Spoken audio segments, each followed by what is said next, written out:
তোমার পাকস্থলীতে এমন একটা অ্যাসিড আছে যা লোহা গলেও দিতে পারে, তাহলে তোমার কেন কিছু হয় না? শুনতে ভয় লাগে, তাই না? কিন্তু এটা একেবারেই সত্যি।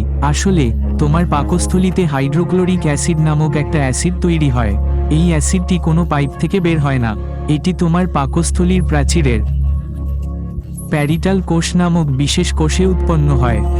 এই কোষগুলি রক্ত থেকে ক্লোরাইড এবং হাইড্রোজেন আয়ন গ্রহণ করে এবং তাদের একত্রিত করে তোমার পাকস্থলীর ভিতরে হাইড্রোক্লোরিক অ্যাসিড তৈরি করে।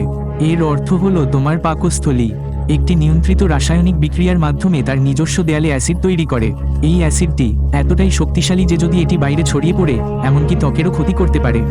কিন্তু প্রশ্নটি এখনও রয়ে গেছে, যদি এটি এত বিপজ্জনক হয় তাহলে কেন তোমার পাকস্থলী নিজেই পুড়ে যায় না? দেখো, তোমার পাকস্থলী কোন সাধারণ থলি নয়, বরং এটি একটি উচ্চ নিরাপত্তার রাসায়নিক প্রকোষ্ঠ। এর ভেতরের আস্তরণ প্রতি কয়েকদিন অন্তর নিজেকে প্রতিস্থাপন করে চলেছে।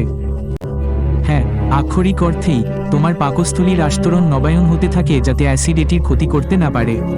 এর পাশাপাশি পাকস্থলীর ভেতরে একটি শ্লেষ্মা স্তর রয়েছে, একটি প্রতিরক্ষামূলক ঢালের মতো।